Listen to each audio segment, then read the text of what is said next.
আসসালামু আলাইকুম প্রিয় অনার্স শিক্ষার্থীবৃন্দ, আশা করি আপনারা সকলেই ভালো আছেন। অনেক মারামারি কত কাটাকাটির পরে শেষ পর্যন্ত অনার্স তৃতীয় বর্ষের সংশোধিত ফর্ম ফিল আপের নোটিশ তারা প্রকাশিত করেছে।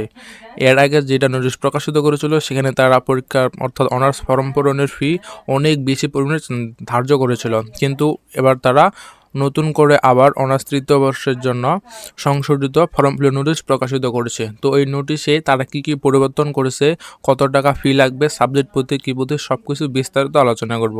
তার জন্য অবশ্যই চ্যানেলটি সাবস্ক্রাইব করবেন এবং ভিডিওতে লাইক করবেন। তো চলেন সেই নোটিশ নিয়ে বিস্তারিত আমরা জেনে নিই।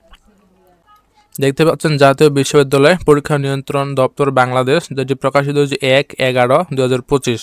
শুধুমাত্র অনার্স তৃতীয় বর্ষ পরীক্ষার নিয়মিত ও অনিয়মিত গ্রেড উন্নয়ন যারা পরীক্ষা দেবে তাদের ক্ষেত্রে অনলাইন এর মাধ্যমে সম্পন্ন করা হবে তাদের ফর্ম ফিল আপ, যেটি আবেদন শুরু অলরেডি আপনাদের 26 তারিখ 10 মাস থেকে আগের ডেটে রয়েছে এবং 15 তারিখ থেকে শেষ। ডাটা এন্ট্রি নিঃসরণের শেষ তারিখ যেটা রয়েছে সেটাই আগেরটাই, এবং টাকা জমা দেওয়ার শেষ তারিখ ঠিক আগের সবগুলো ডেট রয়েছে, শুধু তারা ফিটা একটু পরিবর্তন করছে। দেখতে পাচ্ছেন তৃতীয় প্রতি পূর্ণ কোর্স বিশ্ববিদ্যালয়ে জমা হবে 300 টাকা এবং তৃতীয় প্রতি অর্ধ কোর্স বিশ্ববিদ্যালয়ে জমা হবে 250 টাকা। ব্যবহারিক প্রতিপত্র বা কোর্স বিশ্ববিদ্যালয়ে জমা হবে 300 টাকা এবং ইনকোর্স পরীক্ষার ফি বিশ্ববিদ্যালয়ে জমা হবে 150 টাকা, কলেজ ফান্ডে 350 টাকা, টোটাল এখানে 450 টাকা ইনকোর্স ফি। এবং কেন্দ্রীয় ফি তত্ত্বীয় কলেজে জমা হবে, কলেজের অংশ 180 টাকা, কেন্দ্রীয় অংশ 270 টাকা, টোটাল 450 টাকা। এবং কেন্দ্রীয় ফি ব্যবহারিকের ক্ষেত্রে কলেজে জমা হবে 175 টাকা। আবার অনিয়মিত নিয়মিত বা গ্রেড উন্নয়ন মানদণ্ড যারা পরীক্ষা দেবে তাদের পরীক্ষার্থী বিশ্ববিদ্যালয়ে জমা হবে 600 টাকা, বাকিটা আমাদের কলেজের ফান্ড। আর 16 থেকে 17 শিক্ষাবর্ষে এক বা একাধিক কোর্সে ফেল থাকলে সেক্ষেত্রে সর্বাধিক ফি হচ্ছে 5,000 টাকা। যারা ফেল রয়েছেন কিন্তু চাচ্ছেন পরীক্ষা দিবেন সেক্ষেত্রে 5,000 টাকা পরীক্ষার ফি, এবং কন্ডিশনাল প্রমোটেড বা সি প্রমোটেড পরীক্ষার্থীদের ক্ষেত্রে পরীক্ষায় অংশগ্রহণের জন্য নির্ধারিত ফি এর নাম হচ্ছে 1500 টাকা তারা রাখছে, যেটা ছিল 1,000 টাকা। তো এর আগে যে নোটিশ প্রকাশ করেছিল সেখানে এই মানটা দেওয়া ছিল 6,000 টাকা, তারা 1,000 টাকা এখানে ফি কমিয়ে রাখছে। তো এটা একটা স্টুডেন্টের জন্য বিশাল বড় পাওয়া যে 1,000 টাকা তারা আপডেট করছে, অর্থাৎ 1,000 টাকা নোটিশে ছাড় দিছে।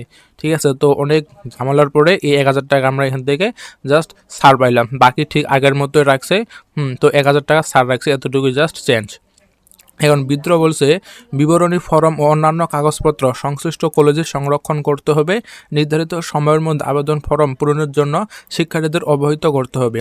ফরম পূরণের নির্ধারিত সময়ের মধ্যে অবশ্যই সকল কার্যক্রম সম্পন্ন করতে হবে। এখন বাকি প্রসেস এখানে সব আগের মধ্যে রয়েছে, দেখতে পাচ্ছেন সব আগের মধ্যে রয়েছে, কোনো চেঞ্জ নাই। কিন্তু যদি চান যে একজন শিক্ষার্থী সর্বোচ্চ 2টি কোর্সে মান উন্নয়ন বা গ্রেড উন্নয়ন দিতে পারবেন, যদি তাদের C+C এবং D গ্রেড থাকে সেগুলোকে তারা পরীক্ষার মাধ্যমে মান উন্নয়ন পরীক্ষা দিতে পারবে। ঠিক আছে, এক্ষেত্রে এখন অনার্স প্রথম দ্বিতীয় তৃতীয় চতুর্থ সকল বিষয় উত্তীর্ণ, কিন্তু তৃতীয় বিষয়ের এক বা একাধিক কোর্সে যদি ফেল থাকে তাহলে সর্বোচ্চ হলে 5,000 টাকা ফি প্রদান করে শুধুমাত্র 2024 সালে অনার্স তৃতীয় বর্ষ পরীক্ষার ফর্ম পূরণের সুযোগ পাবে।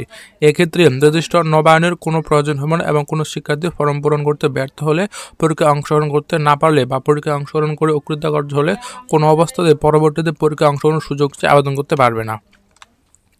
ঠিক আছে, তাহলে এই ছিল সর্বশেষ। আর যেগুলো রয়েছে সেগুলো হয়তো আপনারা সবগুলো জানেন। যদি আপনাদের আরও কোনো তথ্য লাগে অবশ্যই কমেন্টে জানাবেন, আমি সেই কমেন্টে আপনাদের অ্যান্সারগুলো দেওয়ার চেষ্টা করব। তো এই ছিল সংশোধিত ফি নিয়ে জাস্ট বিস্তারিত আলোচনা। অবশ্যই সবাই ভালো থাকবেন, ভিডিওতে লাইক করবেন, সাবস্ক্রাইব করবেন।